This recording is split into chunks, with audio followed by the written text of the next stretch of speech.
Okay, time for some more illogic. Last time we went over our match against Megu and his Corviknight Clobberers. Please go check out that video first if you have not done so already, as we went over the Teambuilder and battle in which, spoiler alert I guess, but the existence of this video should tell you that we moved on with a 4-0 victory behind several key players.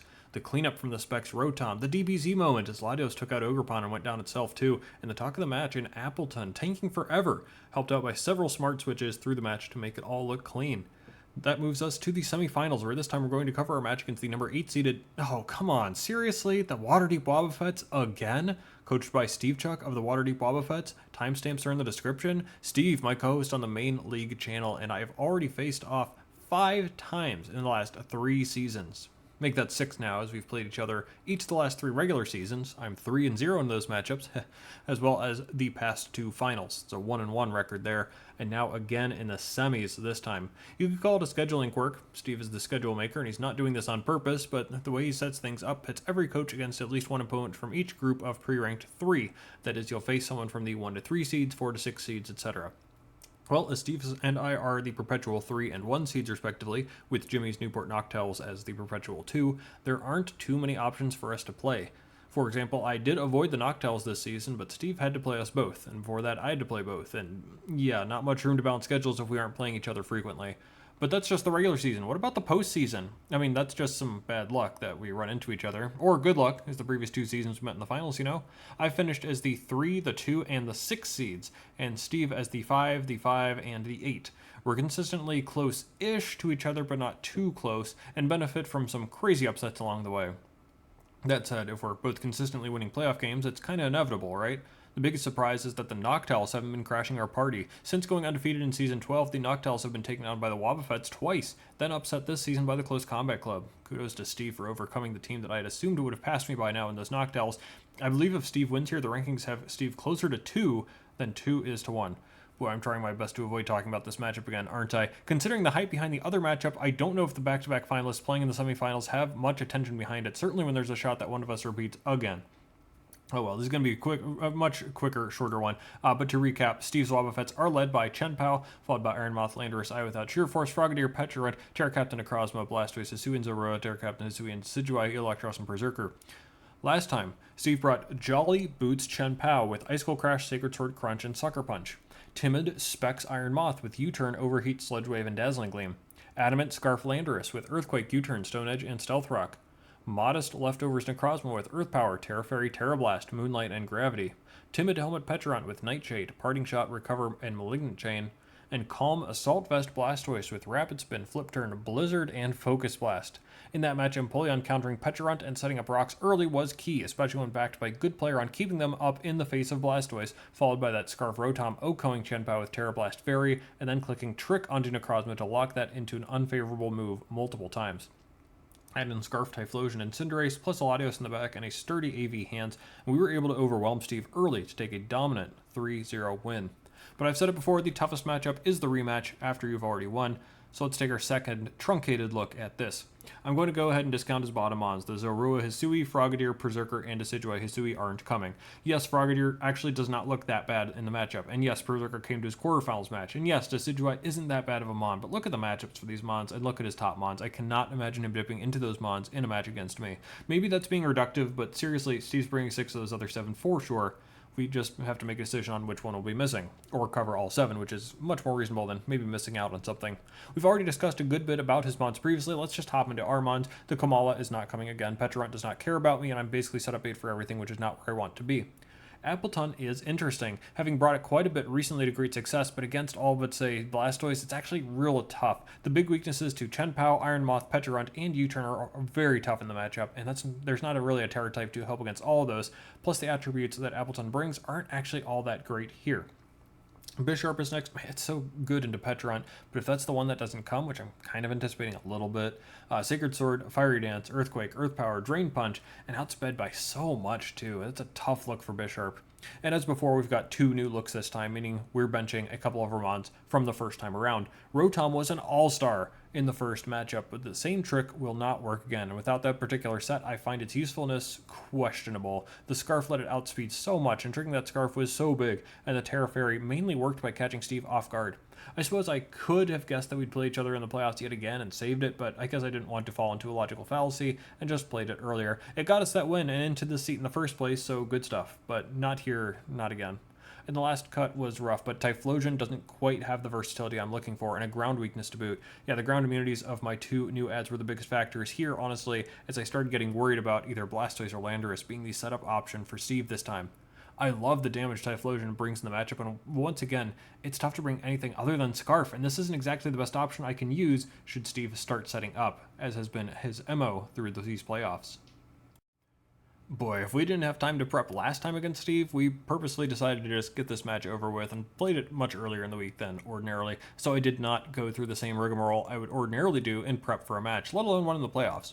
Honestly, I've won a real playoff game, including getting revenge in the Clobberers, and the me versus Steve dynamic is getting a bit played out, so let things fall as they may. Of course, we're still going to try. If the league wants one of us to fall in the finals, it may as well be me over Steve, but you probably get what I'm saying.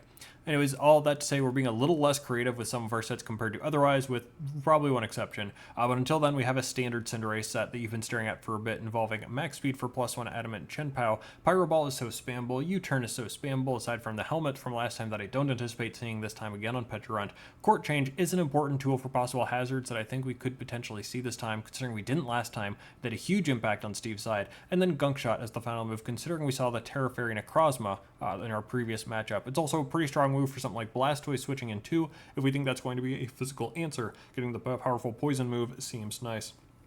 Moving along, I kind of had in mind the second Scarf here in Latios since our last time around. I brought 3 Scarfs in our first matchup, but Latios was not one of them. We're going to try again with it here, maybe catching him off guard again, especially against Landorus Eye having a Scarf. It's about the same set as last time, but Flip Turn has some better utility here for swapping around, of course, especially if the Terra Fairy has gone up on Necrozma. Moving along quickly, here's some more lack of creativity with almost the same Empoleon as last time as well, the only change being Vacuum Wave over Grass Knot. I love the idea of Grass Knot last time to catch Steve off guard, but however scared I am of Blastoise, I'd rather ensure I have some priority on here somewhere. And if I passed up Quick Attack or Sucker Punch on Cinderace, this is going to be the best source fit, while also directly threatening Chien-Pao. I know this is a real quick pass through, but there's really not much else to say on something like Empo compared to last time. Let's get up rocks, let's move along to another pretty solid Chien-Pao answer in this nearly full physical defense Iron Hands. We did go Assault Vest last time, we're going the other way this time. Drain Punch with all that Fizz stuff makes this a threat to his first round pick, with Ice Punch backed by Shucca Berry, the second Shucca in a row of course, scaring the Landorus. EQ is our strongest neutral move while hitting Petrarunt and Iron Moth super effectively, and the Thunder Punch this time over Volt Switch for some good damage into Necrozma or Blastoise in a pinch. It's another straightforward set, but it's going to be a reliable pivot quite consistently through the match. Speaking of this physical wall that normally wears an AVD special wall is complemented by our first new piece, a normally physical wall that is going with special defense. Welcome back to Gligar, coming in the playoffs when we needed him most. This is an obvious Landorus check thanks to its typing, with Toxic and Knockoff to consistently disrupt Landorus, or more likely the switch in from Landorus alongside U-Turn and Earthquake to pivot around and still threaten the Toxic immunities. The idea is in phase to be that pivot into something like Landorus, but we also have a great matchup into something like the Electros. Plus Iron Moth doesn't do all that much to us while being threatened by EQ, and Necrozma shouldn't be too KOing while I lay down a Toxic on it. That's a lot of utility from a low tier mon in this matchup, and again why I picked it over something like the power of Typhlosion this time. A switch into multiple mons I'm scared of while providing a safety button against Sep and Necrozma in particular with Toxic? Sign me up. Gligar coming with us to the semifinals. And if that weren't enough, the one set I was particularly pleased with is going to be this Yanmega set, as we finally try to throw Steve off his game with a different idea. Substitute is something I think will go a long way in this strange matchup as I try and take advantage of Steve thinking he knows what's going on. In particular, let's say I bring in Yanmega to try and revenge KO his Iron Moth. Well, I'm outsped, so what am I doing? It's obvious I have Terra Psychic to help do damage, but I don't outspeed, so how will I outspeed? With Speed Boost, of course, and to proc that, I'm going to need to click Protect. Steve wouldn't just let me get that Speed Boost off so freely and easily. I would anticipate him to swap around to something that doesn't care about what I were to do, such as AVE Electros or Sade Blastoise, or maybe even try to set up for a priority move. Similarly, against Chien-Pao, it doesn't really matter how fast I am, Sucker Punch can and will outspeed and KO me, especially when I'm Terra Psychic. Well, what if instead of getting hit by Sucker Punch, I set up a Substitute? Or what if instead of clicking Protect on an Agility or Switch Out, I clicked Substitute? Now behind a sub, I'm at +1 speed and can either safely take out Chien-Pao or click a strong move against, say, Iron Moth or its Switch Out while remaining safe behind a sub. This is trying to play off of Steve's psychology, I guess, but hopefully more so a culmination of my season-long conditioning of what Yanmega does. Otherwise, that Psychic with Terra Psychic boosted by Twisted Spoon provided some calcs I was very impressed with. That boosted Psychic will Oko, Iron Moth, and max HP Petarant, which I find real nice. The little boost in power from Psychic should hopefully throw Steve off some calcs too. That extra 20% boost may make him think he's going to live a hit at one point, but then simply fail to thanks to that little boost, say just doing a little bit extra damage to a Necrozma. I've lost the same way before to a Magnet Zapdos. That's going to be the team really playing towards a Yanmega endgame or midgame breaking, hope to reveal some of Steve's sweepers and break down some of his AV checks early to help my Yanmega and Scarfers go off at the end. Let's get into it. Yeah, no Petarant. I needed to still cover it, but kind of had that feeling that wasn't a Petarant angle from him this time. As for the lead, it's probably pretty telegraphed that I'll be Scarf, but I like what Latios does against things like Landorus early, so we'll do it anyways, hoping that Cinder being Scarfed in the back will be the surprise factor, despite being the same set as last time, because why would I bring the same thing again? Anyways, good luck, have fun to Steve. It is in fact the Landorus lead that makes sense, of course, for rocks or a Scarfed U-turn. So we're going to beat him to the punch with a flip turn ourselves, so we don't try to take too much damage right away, though that Draco is super tempting, because I'm very scared of Landorus. So we're just going to flip turn, Pasho Berry, geez, trying to get the jump on my Shucka and Bouffalant. But that's good info, and we'll just go into Gligar to try and punish potential rocks, the Toxic or something, and even if he U-turns, we resist, although that Chien-Pao coming in early is kind of nasty. Okay, Steve's seen me stay in with Gligar against Ice types before, week 5 against the Boopers. I don't think that's what we should be doing here this time. My only switch-ins are Iron Hands and Empoleon. Empoleon does get me rocks and does threaten Vacuum Wave. Hands probably just gets a big hit on something else, but should not be taking probably more than a third. I'm a little worried about something like Setup or a Sash, so I think I'm just going to go Hands here. That's what the Hands is for, and Empo has a little more use, I think, with the Pasho Berry consumed by Lando, so I'm going to go into the Hands, as I said. It's going to be a bit more than a third, and Life Orb Chip, very interesting from Steve. I like the set, honestly. Drain Punch is so obvious. It's too obvious, and I don't think there's any shot Steve risks that at all, not even a little bit. I think it's probably either Necrozma or Eel coming in, as those are the safest against a straight coverage move. If so, Necro is probably more likely, and I can either double out into probably Gligar or click Thunder Punch for a damage check. I decided on the latter, but man, the double would have been pretty nice actually, as I turn out to be correct. In comes Necro, and it's going to be taking 30% from that. Makes sense for max HP Necro actually. Well, the other reason I think the double actually makes a lot of sense is because I have to find a switch into Photon Geyser plus Earth Power plus Terra Blast Fairy, and that means Gligar is going to take some damage here, I'm sure. I am going to go into it now, and it's going to be, of course, Photon Geyser. 44%, another Life Orb. Oh man, Steve has the aggressive offensive game plan that I want to use. It's a nice reversal from last game for him, where this time he doesn't care if we know about his items because he's just going to try and KO us first. That's pretty neat. Okay, we've got Gligar in against Necrozma with both of us at about half health. Now what? I've already outlined Necrozma's 3 attacking moves that we have to try and swap into, but what's the 4th move? Something like Calm Mind or Rock Polish, which it doesn't get anymore. Did cross my mind, but you know what goes quite well with Life Orb? It's going to be Recovery, so Warning Sun probably just makes the most sense here, right? That's tough. Toxic, of course, is nice here to limit its overall usefulness, but only a little bit, especially with the small amount of damage it does the first couple turns it's in. That could put it on a timer later, especially when I just don't need to make a prediction quite yet, but later on when I need to maybe make a prediction or two before it goes down. But it doesn't seem like it's doing that much right now, at least. EQ, I don't need to stay in here right now if I'm not going to be making a long-term impact like with Toxic. So U-turn, it's super effective unless he Terras, and if he's got any speed, I can barely tank the hit and U-turn out, which is pretty ideal to get out into, let's say, the Scarf Cinder for a free Pyro Ball, and that sounds kind of incredible, so let's do that. Oh, yeah, that's right. Yeah, my calcs already told me that he was probably max HP and max special attack, so no speed, and that means Gligar outspeeds. Man, yeah, I do actually kind of wish I'd stayed in Toxic. You got me there. But, well, let's go into one of our 2 Psychic Resists, and with Latios unable to for sure get rid of Necrozma with Terra possible, I think I'm just going to try and go into Empoleon on a couple possible ideas. Sure, let's try it.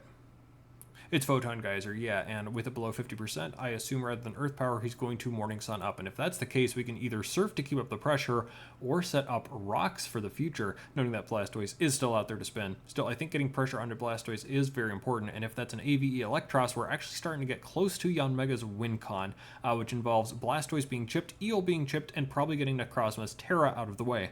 With that, Yanmega can win, so forcing Blastoise in to take damage is an okay part of that. I'm just going to get up the rocks on the Moonlight as expected, yeah. Now for one of my two true regrets of the game. There are a couple things here that I've already mentioned that maybe not optimal. It would have been nice to, say, double into the Gligar or get off the Toxic with Gligar earlier to maybe put a timer on this. But still, even then, Gligar can still come in on Lando later with this health, and the turn after is going to be awkward with Necro Moonlighting up anyways. But this turn, I'm not sure what else I'm doing with Empoleon here, honestly, and I don't like having to swap into this guy, so I should be getting damage off on Necro, I think, right? Via Life Orb Recoil and a Surf, so I should Surf this turn knowing I live in Earth Power.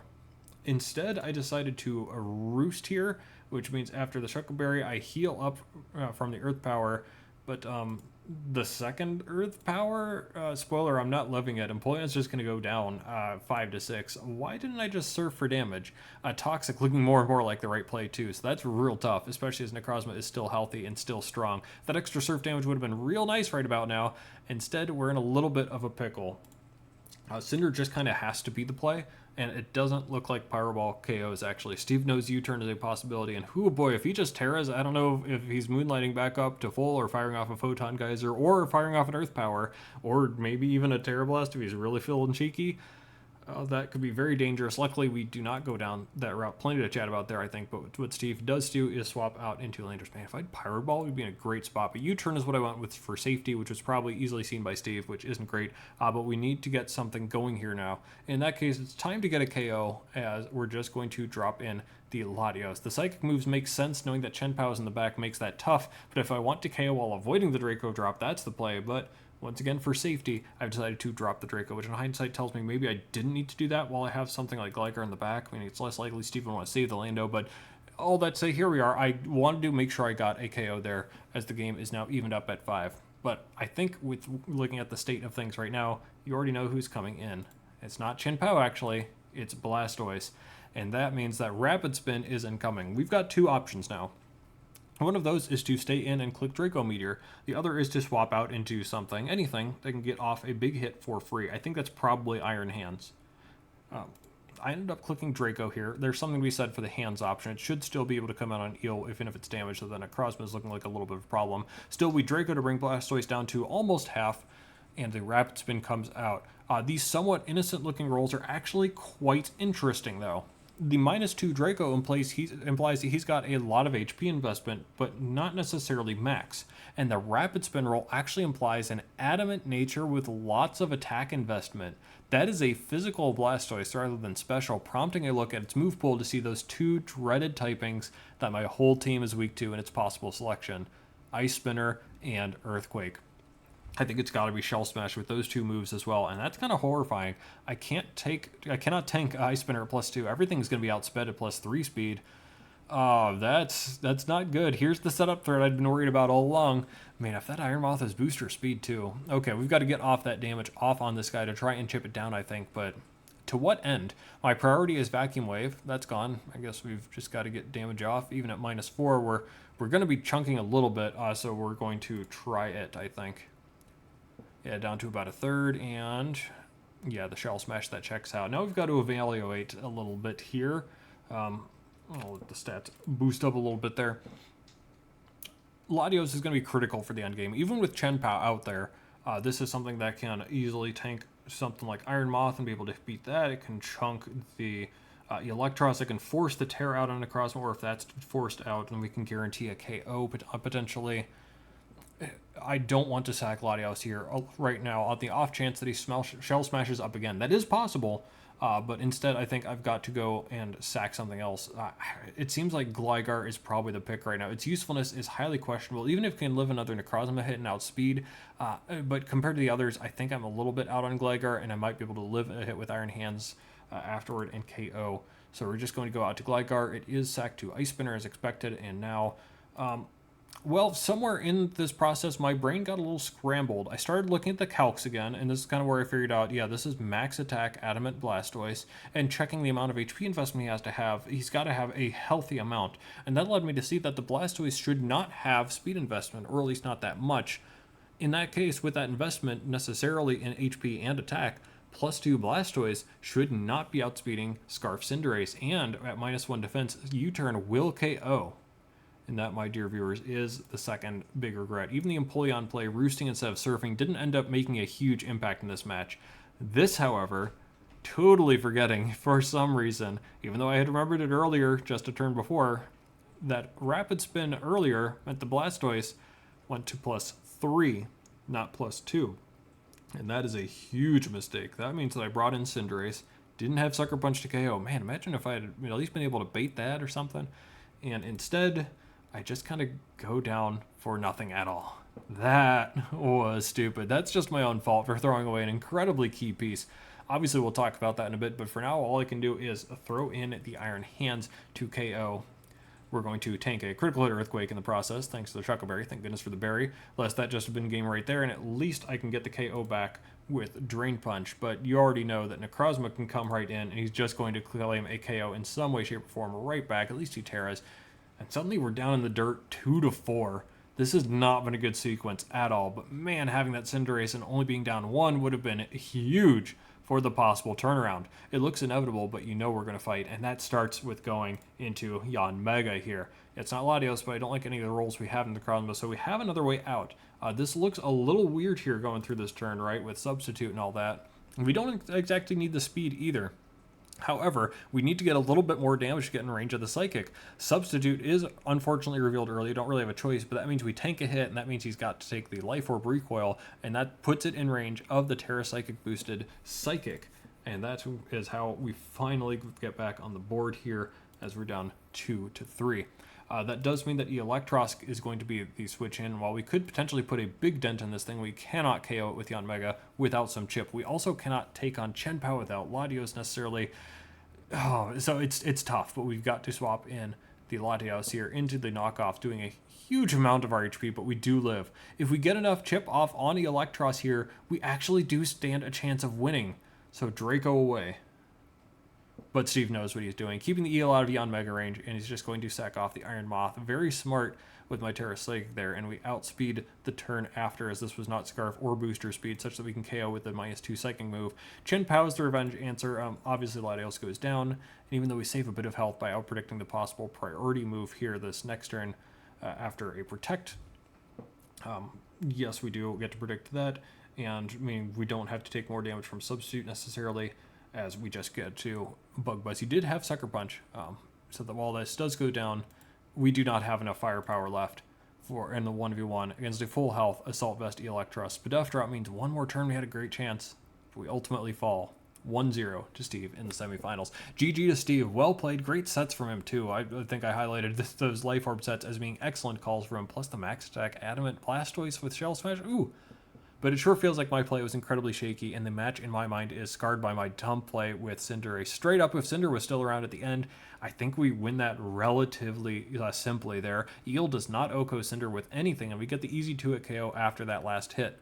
Earlier than that, it's an easy U-turn out of Chien-Pao. It's an easy check to Necrozma if I feel good with Pyro Ball. It would have changed everything if we could count on Latios or Yanmega to turn the tables on the trading 1-for-1 game we were in.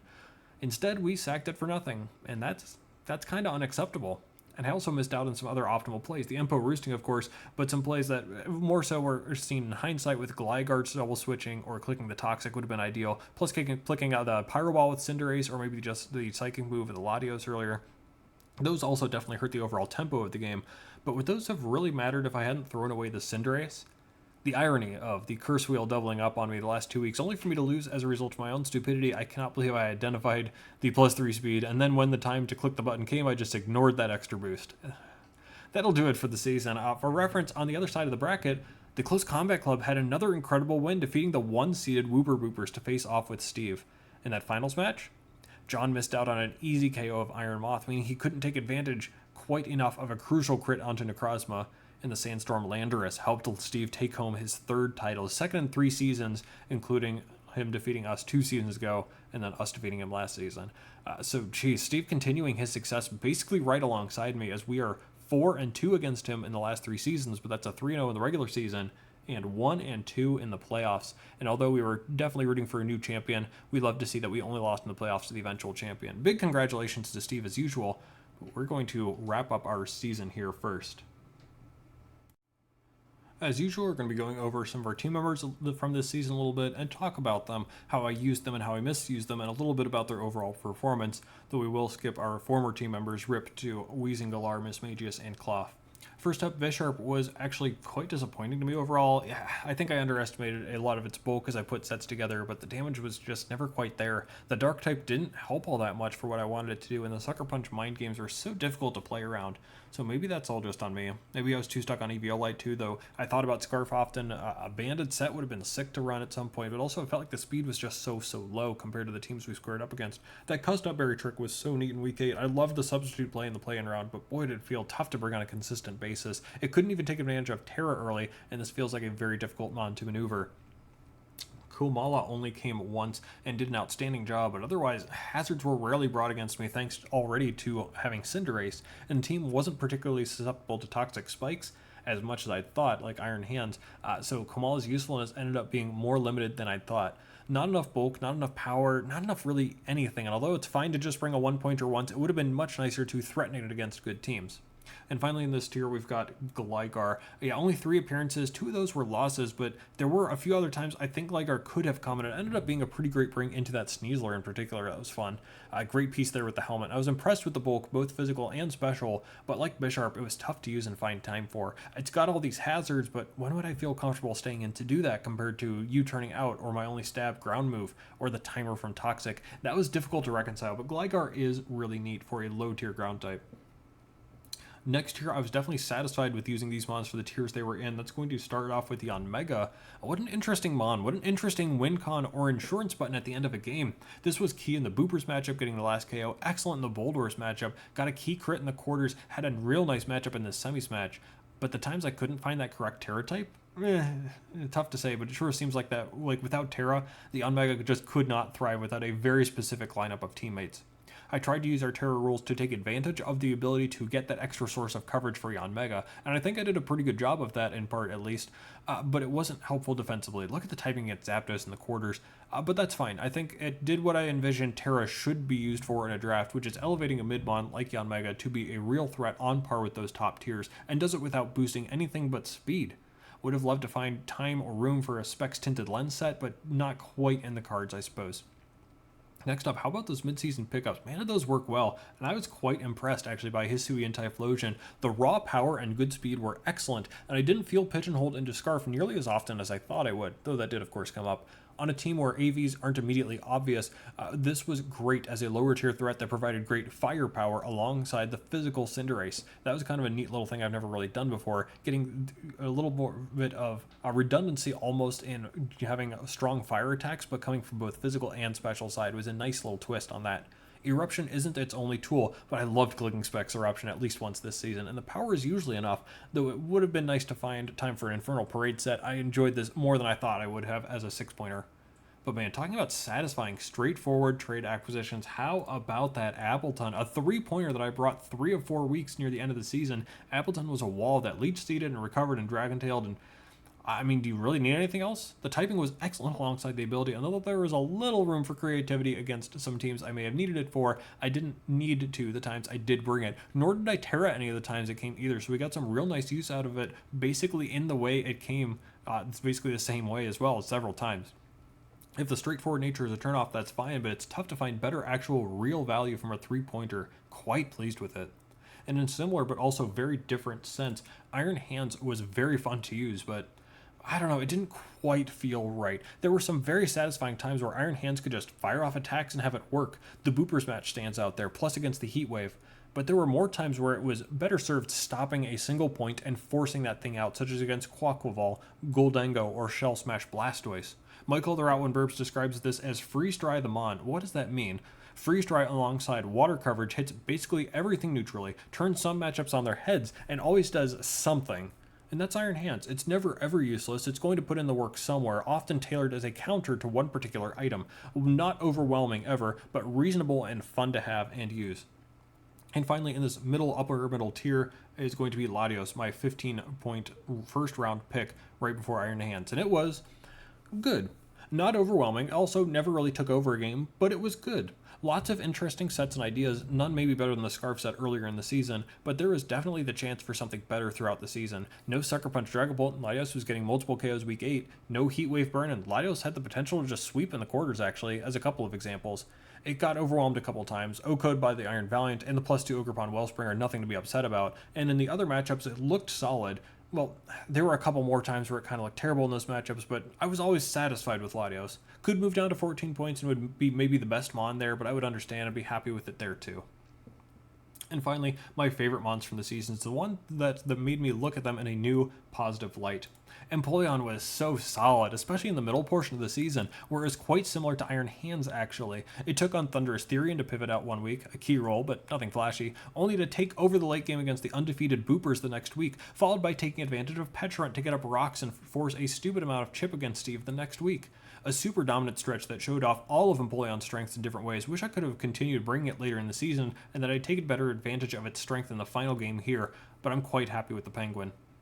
Hey, it isn't a Bouffalant season without a Rotom for me, and with Rotom Mo, I may be happier than with any other form. I think it was a bit of the Terra option. Going Fairy against Steve and Greg was amazing. The Terra Electric option might even have been optimal against the Clobberers, but that was awesome. The trick into the Necrozma week 6, the Leaf Storm spam from Specs in the quarters, not much to say, it's still Rotom, but giving it Terra was a great decision, and this might just be the best Rotom form to take advantage of that opportunity. Right in between the top Rotoms that are there because their secondary typings are good and they don't want to lose them, but better than the other Rotoms such that Mo can stay in the typing if it wants to. It's Rotom, and it's great. And finally, my favorite Mon to use this season. I'm so glad I made the room to pick up the Loberobon Cinderace for this season. It was everything I wanted and probably more. Getting into a position where I could very freely click a stab U-turn or a stab Pyro Ball is incredibly satisfying, even better when I don't miss, but combining that with a variety of interesting sets and moves, the Gunk Shot Okoing Florges, followed by Double Edge for Dragapult, the Court Change on multiple layers of spikes, itemless acrobatics, Blaze with Sub-Salic, shame I didn't bring out the Flame Orb Swords Dance Facade, but Cinderace was always comfortable to use, the only Mon I brought every week as a fast, strong, or versatile piece that directed my hazard policy all season. A great Mon that I'd highly recommend to anyone. That'll do it for the season. A 5-3 regular season ending in a semifinals run. Not my best, but I had a lot of fun trying out some new Mons and some old, with tons of crazy fun sets throughout, trying to expand my comfort levels. The trade deadline was also awesome too. It was satisfying to say there's something wrong with a team that looked good on paper, and then make 3 moves, all of which I ended up very satisfied with in the end. The story of the season, aside from me and Steve continuing our playoff runs, is the rise of the middle class of the league. The top about 13-14 coaches or so in the league are all excellent right now, and the days of the big 5 are long gone. Though maybe we have a big 3 now with me, Steve, and Jimmy, though the club just broke into that by beating the Clock Towels. Plus the Clobberers got a play-in win. The Boopers are the 1 seed. They won a playoff game. Another great addition to the old resume.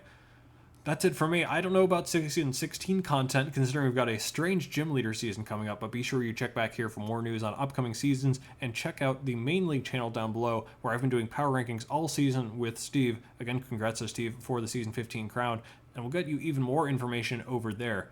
Thank you, and we'll see you around.